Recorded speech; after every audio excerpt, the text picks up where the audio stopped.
Muy bien, muy buenas tardes por acá, o buenos días si nos escuchan de fase, o incluso buenas noches para quienes estén por ahí en un desvelo nocturno escuchando posteriormente nuestro quinto capítulo de Ciencia Básica con Atoms. Así que bienvenidos a este podcast de ciencia descentralizada en blockchain. El día de hoy hablaremos de la electricidad, el magnetismo y James Maxwell. Para este capítulo, antes de presentar a nuestro invitado, me voy a presentar yo, ya que me han dicho que últimamente no lo he hecho. Así que me presento para ustedes, soy Dantes Arduan y soy la persona detrás de esta voz. Y además, bueno, junto con este podcast estoy comenzando también un producto de divulgación o comunicación pública de las ciencias llamado Ciencia con Bigotes. Así que ahí cualquier like en las publicaciones que vamos a estar subiendo o cositas similares se agradece. Pero volvamos a nuestro invitado.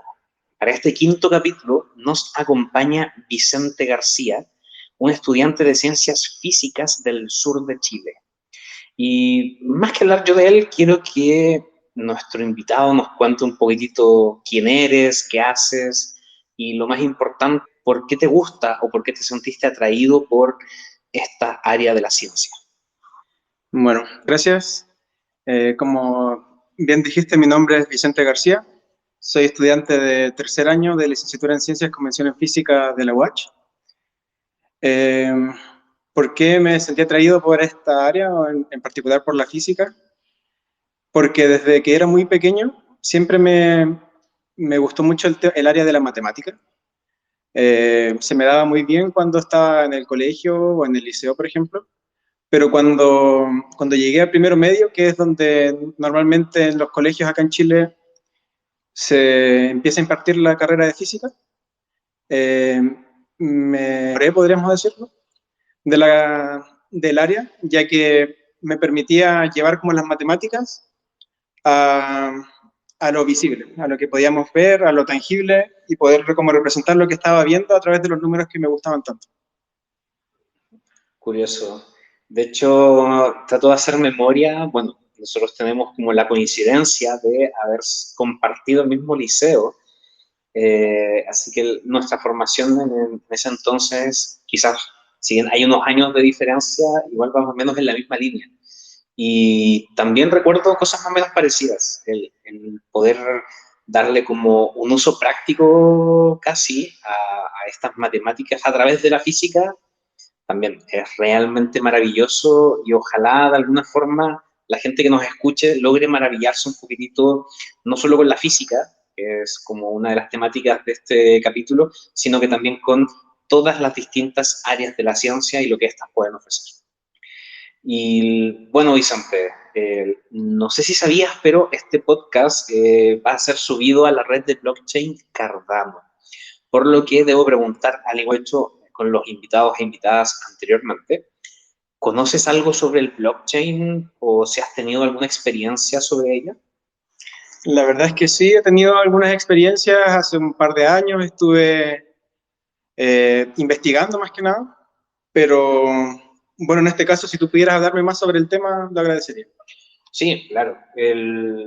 No solamente para que tú te hagas una idea como más general, sino que también para nuestros oyentes que quizás no saben lo que es el blockchain, haremos un pequeño resumen.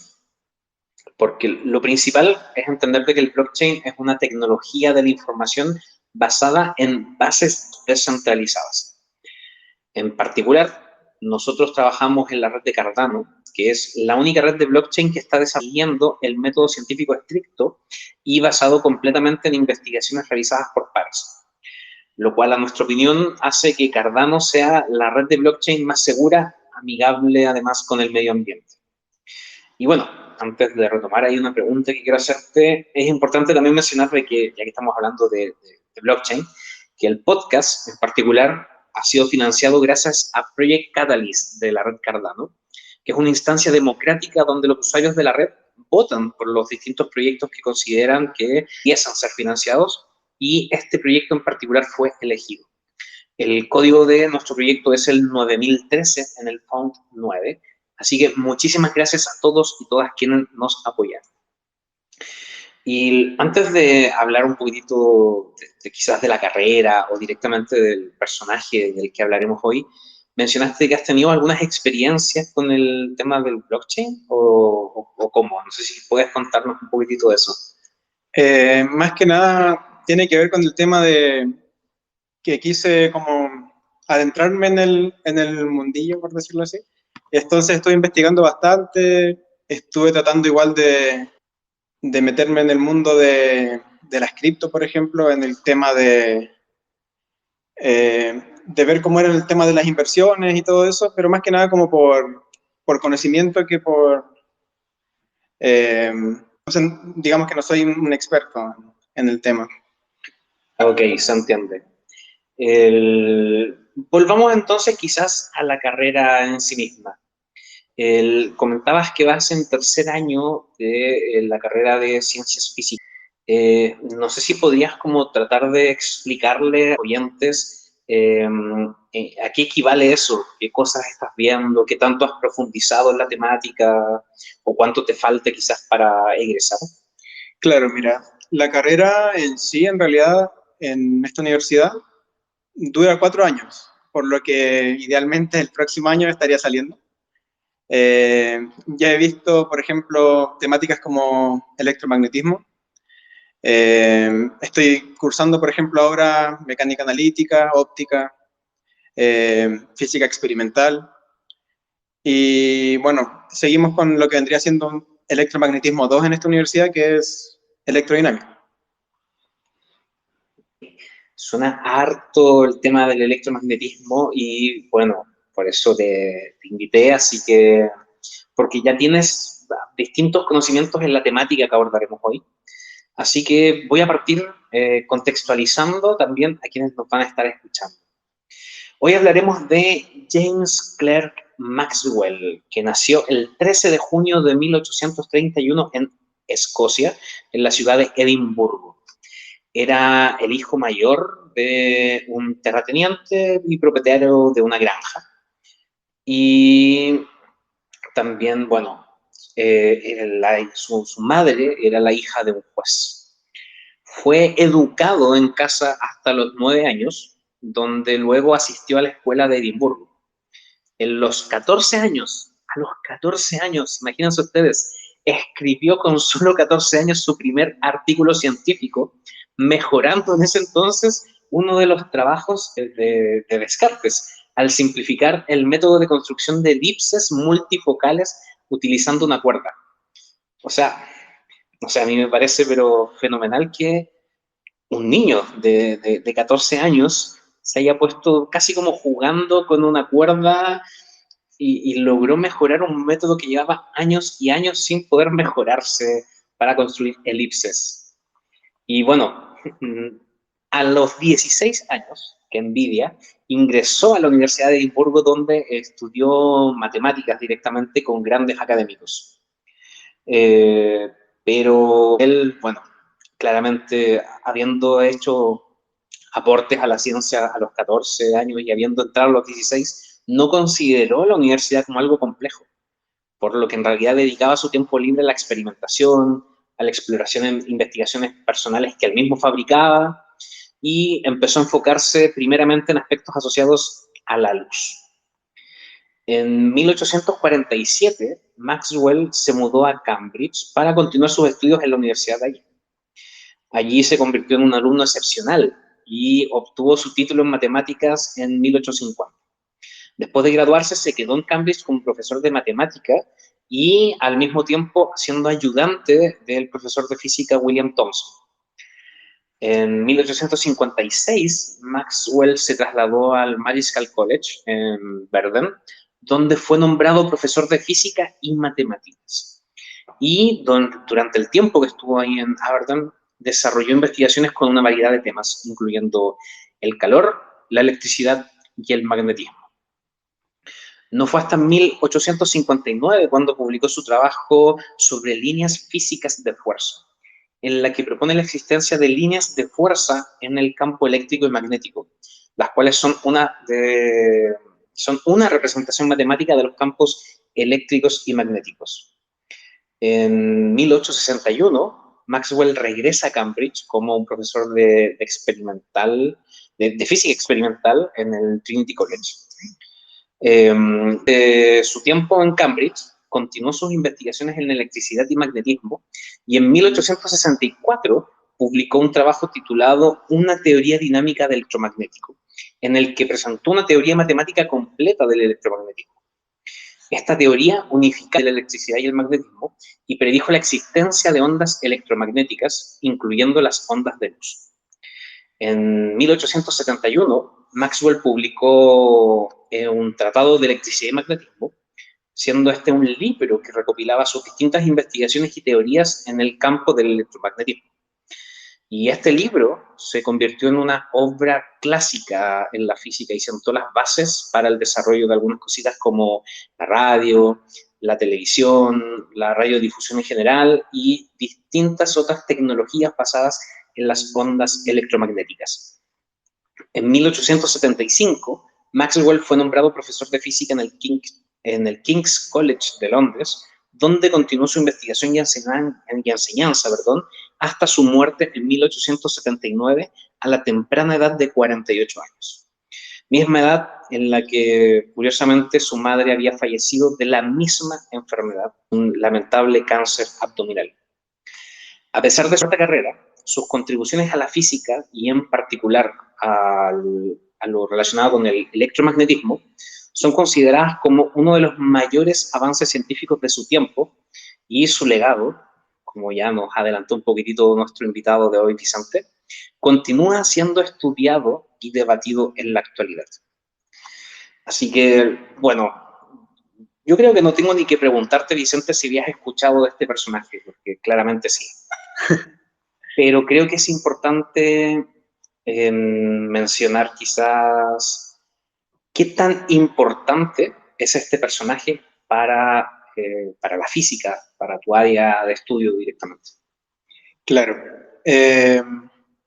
Bueno, es como mencionabas, es una persona excepcional. Bueno, era una persona excepcional, como lo fueron tal vez en su momento Newton o en su momento Einstein.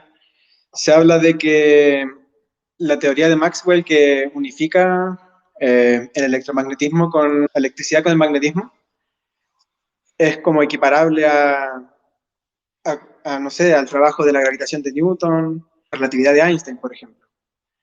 Entonces, claramente es como la base de lo que vienen para mí, por ejemplo, siendo los cursos que vienen más adelante como mecánica cuántica. Y si tuviéramos, que es una pregunta que hemos tratado de repetir con los distintos científicos y científicas que hemos hecho y que vamos a seguir haciendo. En relación al contexto histórico en el que él se desarrolló, en los años o en las distintas cosas que quizás afectaron su día a día, ¿crees que fue vital esto para el desarrollo de la física que hizo Maxwell o en especial del electromagnetismo? Sí, por supuesto. Como anteriormente, es una teoría que es como muy compatible con todo lo que vino después. El tema de, por ejemplo, la relatividad que trabajó Einstein en el siglo XX, y esto está en el siglo XIX, ¿verdad? Entonces es como, son bases que van sustentando como el conocimiento que hemos ido adquiriendo en todo lo que respecta a lo posterior a él. Además, el tema es que es muy curioso el hecho de que, por ejemplo, venga de una familia donde su padre era un terrateniente, de su madre se dice lo que era su padre en realidad, o sea, lo que vendría siendo el abuelo de Maxwell. Entonces es muy curioso el hecho de que él, viniendo de una familia que al parecer no era ligada a la ciencia, haya podido avanzar de tal manera y hacer tales descubrimientos, imagino yo que por su cuenta, considerando que decía que se educó en casa, por ejemplo, hasta los 9 años. Claro. Igual es curioso cómo, no sé, si hizo como su primer aporte a los 14 años, cómo finalmente la curiosidad de un niño o de un joven permite llegar a tal punto de descubrir cosas nuevas. Y creo Hola, que ese muy tipo de buenas cosas tardes. o de personas con ese tipo de curiosidad están por todas partes, pero lamentablemente la situación en la que estamos está directamente como, no sé, en un constante abandono a esas personas, como que no se les potencia adecuadamente y quizás podríamos tener a Buenas, más de Apolo. algún Maxwell por ahí escondido en nuestros Veo que la alrededores. educación es tema de Pero tu bueno, interés. vamos Ojalá directamente te guste el episodio de hoy día a de profundizar un ciencia básica poquitito en algunos descubrimientos y definiciones con Atatomos. científicas de las que ya hemos mencionado un Vamos a poquitito. esperar que llegue el Así que presentador comencemos y con nuestro lo invitado. puro y duro del electromagnetismo. El electromagnetismo es una rama de la física que se ocupa de cómo la electricidad y el magnetismo, tal como decías, interactúan entre sí y con la materia. La electricidad se refiere a la carga eléctrica, la cual puede ser positiva o negativa, y puede además moverse a través de conductores como los cables eléctricos. Y el magnetismo se refiere a la fuerza que hace que los imanes se atraigan o se repelan entre sí. El electromagnetismo es la teoría que describe cómo la electricidad y el magnetismo están relacionados entre sí y cómo interactúan con la materia, como ya dije. Por ejemplo, un imán cerca de un cable eléctrico puede afectar el flujo de cargas eléctricas a través del cable, y una corriente eléctrica en un cable puede generar a su vez un campo magnético alrededor del cable. Además, es curioso incluso mencionar que el electromagnetismo es responsable de la luz, las ondas de radio, entre otras cosas. El trabajo de Maxwell en el desarrollo del electromagnetismo fue fundamental. Es súper importante mencionarlo, ya que él desarrolló una teoría matemática completa del electromagnetismo, unificando todo lo que tenía que ver con la electricidad y con el magnetismo en una sola teoría. Esto permitió entender cómo las ondas electromagnéticas se propagaban, y cómo interactuaban con la materia. En su trabajo, en A Dynamical Theory of the Electromagnetic Fields, publicado en 1864, Maxwell presentó las ecuaciones que describen el comportamiento, las ecuaciones de Maxwell, de los campos eléctricos y magnéticos y cómo estos campos están relacionados entre sí. Las ecuaciones, como ya les adelanté, se conocen como las ecuaciones de Maxwell y son las ecuaciones fundamentales de la teoría electromagnética. Además de unificar las leyes de la electricidad y del magnetismo, también predijo la existencia de ondas electromagnéticas, incluyendo las ondas de luz. Y esta predicción se verificó experimentalmente en el siglo XIX y sentó las bases para el desarrollo de la telegrafía sin hilos, la radio, la televisión y las distintas tecnologías basadas en las ondas electromagnéticas. Así, Vicente, hablamos un poquito sobre el electromagnetismo, discúlpame. No sé si podrías quizás añadir o comentar algo, explicarlo de alguna manera más sencilla. ¿En sí el electromagnetismo o hablar sobre las ecuaciones de Maxwell, por ejemplo? O sea, quizás hablar de las ecuaciones, pero sin tener que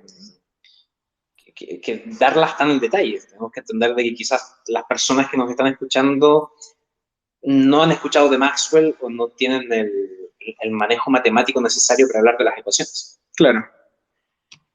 Bueno, mira, en las ecuaciones de Maxwell que uno ve hoy en día, por ejemplo, en la universidad, son básicamente cuatro.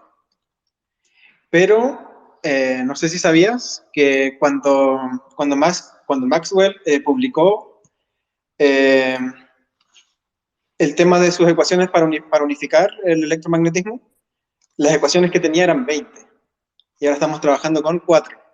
Ese fue el trabajo de otro científico que se encargó de ir como puliendo un poco el trabajo de Maxwell, que gracias a él ahora solo tenemos que trabajar con 4 ecuaciones y no con 20, ¿no es cierto?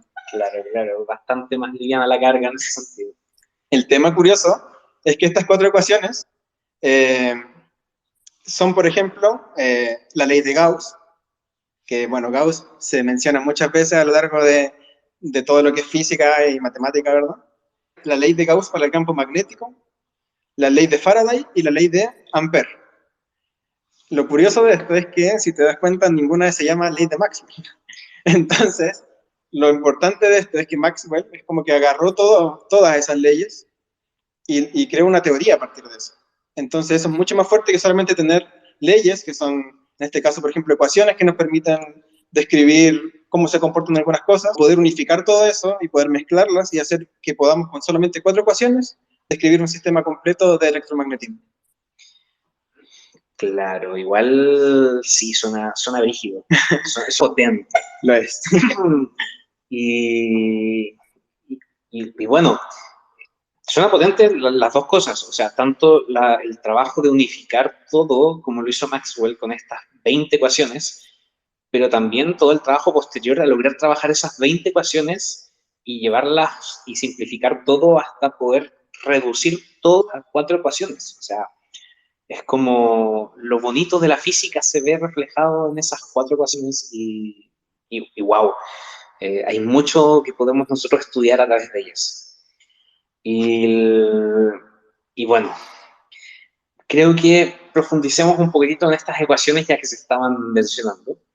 Estas ecuaciones de Maxwell, que bueno, como ya dijimos, son un conjunto de ecuaciones, en este caso, que describen el comportamiento de los campos eléctricos y magnéticos y cómo se relacionan entre sí.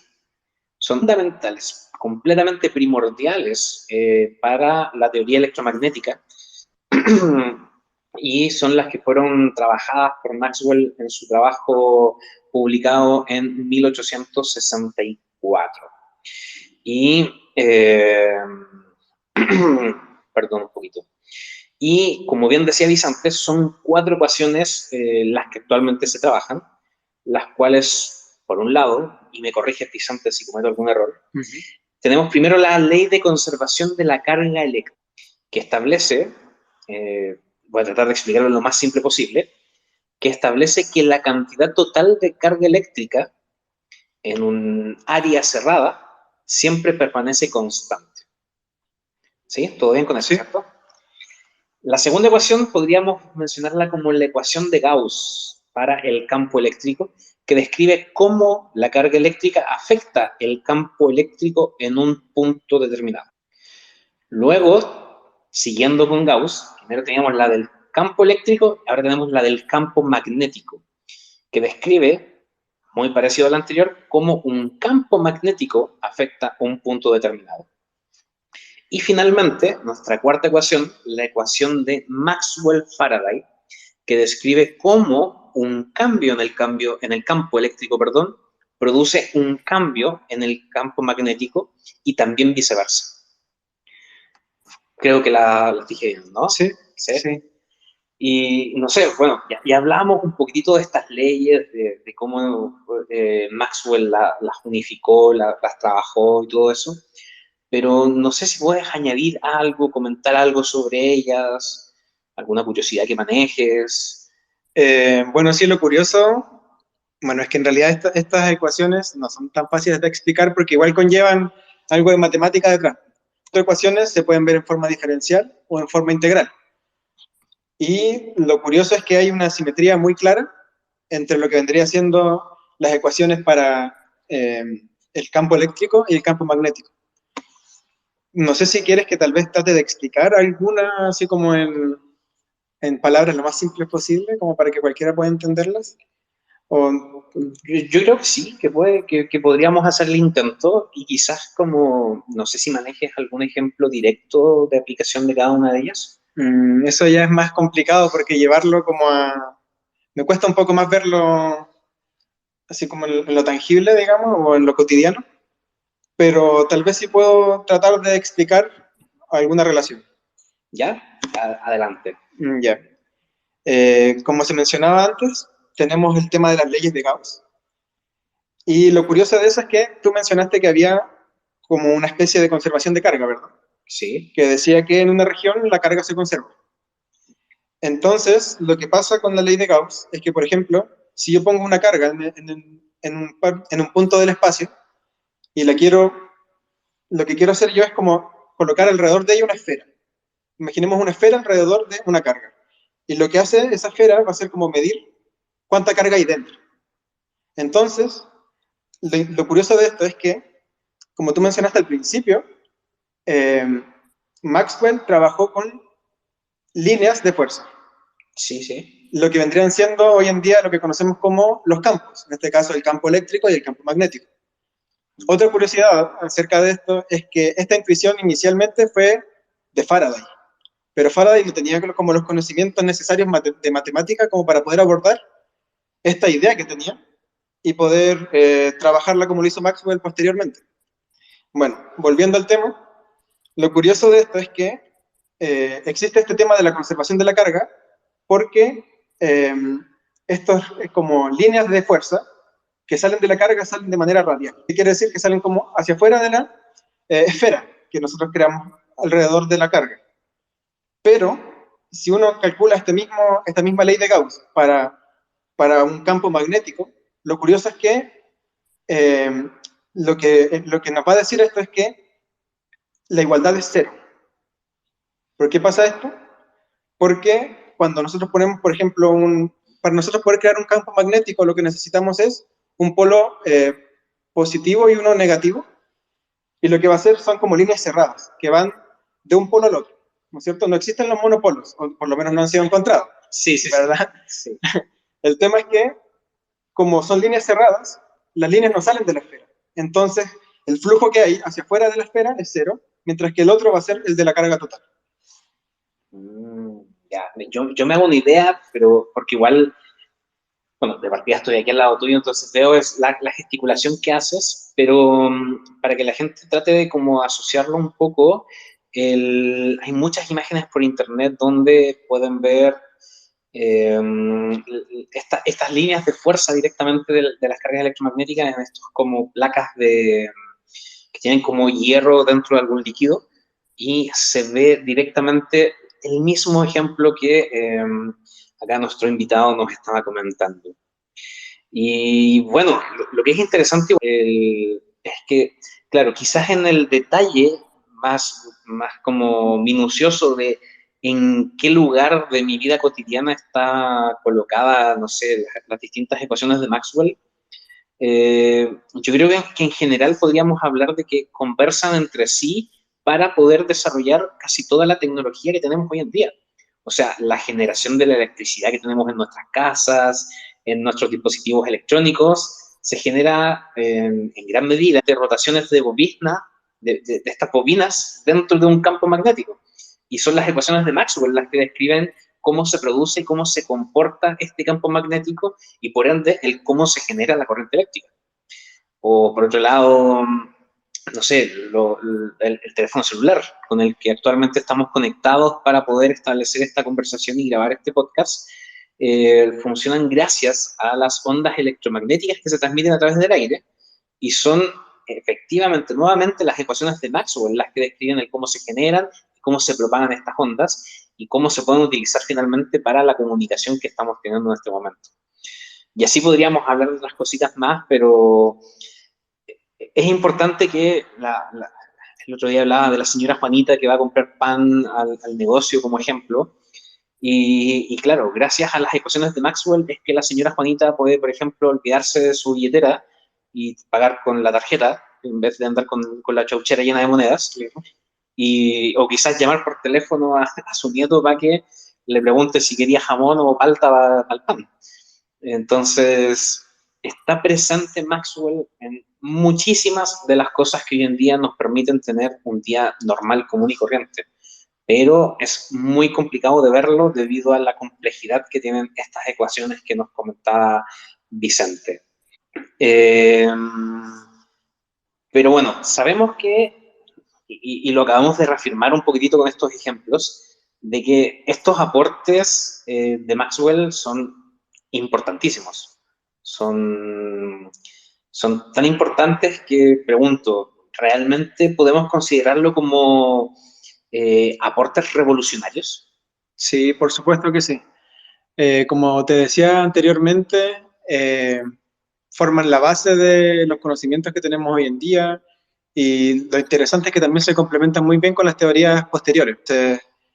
Yo diría que sí, son fundamentales.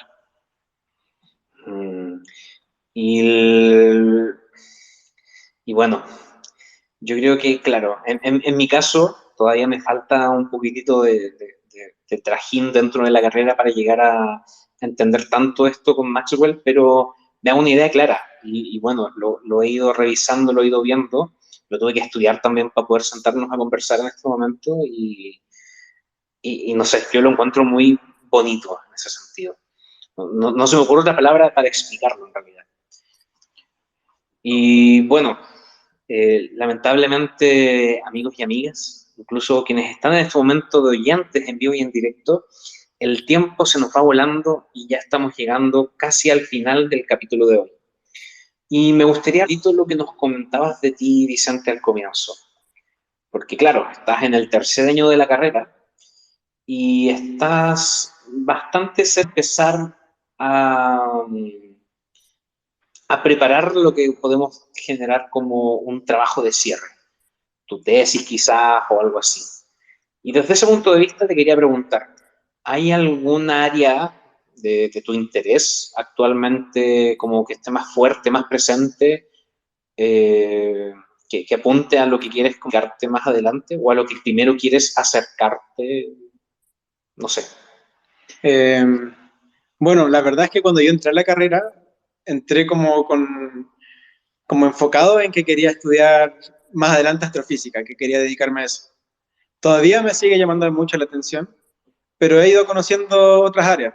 Por ejemplo, ahora igual me interesaría la física de partículas, aunque como mencionaba antes, no tengo todavía como las bases necesarias como para poder abordarla. Pero las áreas como, claro, como te menciono, que más me interesan en este momento serían la astrofísica y la física de partículas. Sí, suena interesante. No sé si podrías como explicar un poquitito para que nos entiendan y quede plasmado en el capítulo de hoy qué es qué es la física de partículas en términos generales, Claro, sin profundizar tanto. lo curioso es que estamos hablando de temas como totalmente distintos, estamos hablando como de temas muy macro o muy micro, ¿verdad? Es como que estamos hablando con la astrofísica, de astros, o sea, estamos hablando de cosas de, no sé, planetas, cuerpos celestes, mientras que con partículas estamos hablando de partículas subatómicas, por ejemplo, o sea, cosas muy pequeñas. Mm, Y ahí, bueno, no sé, yo creo que más de alguno que nos esté escuchando, más de alguien por ahí, en algún momento pensó en ser astronauta. ¿Se relaciona la astrofísica con eso o estamos como Mm, muy perdidos al preguntar? bueno, son cosas bastante distintas, pero lo curioso es que los astronautas no son solo astronautas. O sea, los astronautas por lo general son astronautas y además tienen otra carrera. ¿Cachai? O sea, como que es necesario no solamente llevar gente que sepa estar en el espacio, sino que gente que sepa estar en el espacio y sepa hacer cosas que van a servir en el espacio. Sí, de hecho es muy interesante que estés mencionando esto. Es un guiño a un próximo capítulo que esperamos pronto poder compartirles, donde, claro, vamos a hablar de los viajes espaciales y efectivamente, como nos cuentas, hay requisitos que deben tener las personas para poder viajar y convertirse en astronautas. Uno es tener mucho dinero, como, no sé, estos multimillonarios que compraron su ticket para ir al espacio y sufrir perdiendo el tiempo aburridos por allá. Pero el camino normal y más esforzado es, claro, tener mínimo un doctorado. Claro. Y luego de eso postular a todo un curso extra, casi como una segunda carrera, como bien decías, para poder formarse y lograr ser astronauta. Y después de eso, ver si logras ir al espacio. Claro. Es todo un camino y no sé, es otra parte de las cosas que me parecen maravillosas. Ahora, igual, en relación a lo que mencionabas de la astrofísica y la física de partículas, claro, es curioso porque nosotros como físicos estudiamos fenómenos que suceden en nuestro entorno, pero en distintas escalas. Y con los dos ejemplos que acabas de dar, es como o te vas a escalas gigantescas, hablando de, no sé, de la física que sucede a nivel como de planetas o fenómenos así muy grandes en el universo, o a escalas muy chiquititas donde incluso la física funciona de formas distintas, porque por todos unos con otros. Claro, yo creo que, bueno, como dije al principio, una de las cosas que más me gustó de la física cuando recién comencé a verla era el poder describir fenómenos que yo podía ver como en el día a día a través de la matemática. Entonces yo creo que ahora tal vez lo que más me llama la atención son estos fenómenos que yo no puedo, tal vez sí puedo describir a través de la matemática. Que suena bonito escucharlo. Ya logras entender lo que ves y ahora vas a ir a lo que no logras ver. No, creo que nunca lo había puesto a pensar desde ese punto de vista. A mí, por ejemplo, me atrae bastante el trabajar la física desde las simulaciones, desde los computadores y todo eso. Y claro, no lo puedo ver, pero genero cosas que me permiten ver, no sé, modelos en 3D como lo que la gente primero se imagina con las simulaciones, pero suena bien profundo tu reflexión en torno a lo que quieres llegar a investigar. Creo que no tengo un sentido tan profundo en este momento. No sé, me siento casi decepcionado de mí mismo en este momento. Pero, pero volvamos a la física. Ya hablamos de tus intereses, pero volvamos a la señora Juanita. La señora Juanita, camino a su casa, está escuchando este podcast y poco a poco, escuchando estos distintos capítulos, ha ido aprendiendo distintas cosas de las ciencias, distintas cosas de la física, que le hemos dado últimamente varios capítulos a la física. ¿Cuál crees que es la percepción que tiene actualmente esa persona que está alejada de la carrera científica, que está en este momento, no sé, cruzando el puente para llegar al centro de la ciudad, o está comprándose el pancito para llegar a la casa con algo para tomar once? ¿Cómo ve esa persona normal, según tu punto de vista, la ciencia? ¿Como algo bueno, como algo malo? ¿Le afecta o no le afecta? ¿Qué nos podrías decir? Yo creo que hay mucha gente que cree que la ciencia no le afecta en nada, siendo que la ciencia en el fondo describe todo lo que nos rodea. Eh, la gente, desde mi punto de vista, hoy en día o sea, tiene como muy poca cultura científica. La gente obviamente que no está ligada por ejemplo, a lo que estamos estudiando nosotros o a las otras áreas de la ciencia, pero eh, no sé, ellos viven su vida tranquilamente sin la ciencia, pero obviamente yo invito a la gente a adentrarse en esto porque es muy bonito, nos permite entender lo que nos rodea, nos permite, eh, bueno, en el fondo saber más. O sea, yo igual entré a esta carrera porque me interesaba saber más, como llenarme más de conocimiento y yo como consideré la carrera de física como una de las mejores opciones para eso. Entonces, por ejemplo, si hay gente que está pensando en tal vez entrar a física, estudiar física o cualquier ciencia en realidad, yo le invito a que lo haga, a que, o sea, le voy a inmediato que tal vez no sea un camino muy fácil, pero si es que es con esfuerzo o si de verdad te llama la atención o de verdad te gusta, lo vas a disfrutar mucho porque es un camino muy bonito que seguir.